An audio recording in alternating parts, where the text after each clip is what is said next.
আজই ডাউনলোড করুন আর এনজয় করুন আপনার পছন্দের শো। ডাকাতের ভয়ে কাবু হয়ে আমাকে ওখানে ফেলে রেখে পালিয়ে গেছিল ভীতু লোকটা। আজ আমার প্রত্যেকটা অপমান, প্রত্যেকটা চোখের জলের জন্য ওই লোকটা দায়ী। তোমার সঙ্গে অন্যায় করেছে, শুধু অন্যায় ও করেনি, ওর বাড়ির সবাই করেছে। তো যখন এখন এসেছে তোমার সাথে একবার কথা বলতে, ওর কথাটা একটিবার শুনে নাও প্লিজ। আমি তো কথা বলতেই গেছিলুম ওর কাছে,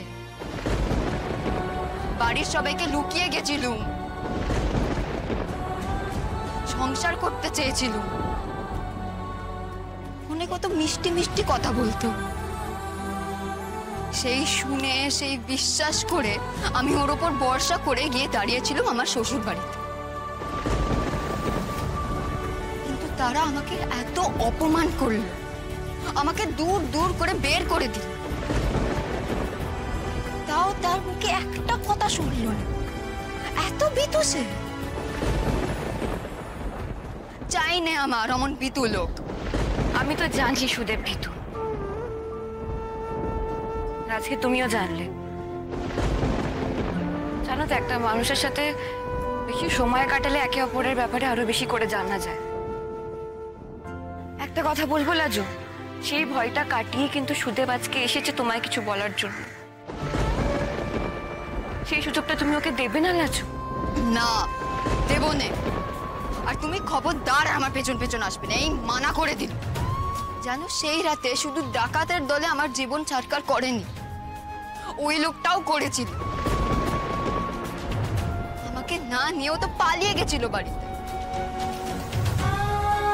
ডাকাতের ভয়ে কাবু হয়ে আমাকে ওখানে ফেলে রেখে পালিয়ে গেছিল ভীতু লোকটা। আজ আমার প্রত্যেকটা অপমান, প্রত্যেকটা চোখের জলের জন্য ওই লোকটা দায়ী। আমার কোনো কথা নেই ওর সঙ্গে।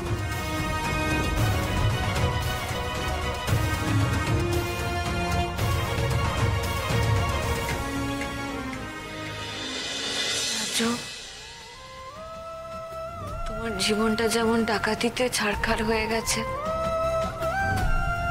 এটা যেমন সত্যি, তেমন সুদেবের চেয়ে অনেক বেশি দায় আমার তোমার প্রতি। সত্যি তোমাকে দেখছিলাম আর তোমাকে দেখে আমার মনে হয়েছিল তুমি আমার বাঁচার একমাত্র অবলম্বন।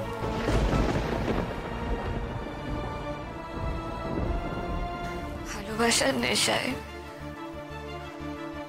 মরিয়া হয়ে উঠেছিলাম আমি নিজের বিয়ে থেকে পালিয়ে যাওয়ার জন্য। তবে এটাই একেই বলে নিয়তির পরিহাস। সে আমাকে এত বছর ধরে চিনলো, বুঝলো, সে আমাকে অবিশ্বাস করলো। অন্যায়ের শাস্তি পেয়েছি গো লাজু, কঠিন শাস্তি। আজকে আমার জন্য তুমি আর সুদেব আলাদা। আমি সেদিনকে জানতাম, আমি জানতাম ও আমার বর নয়,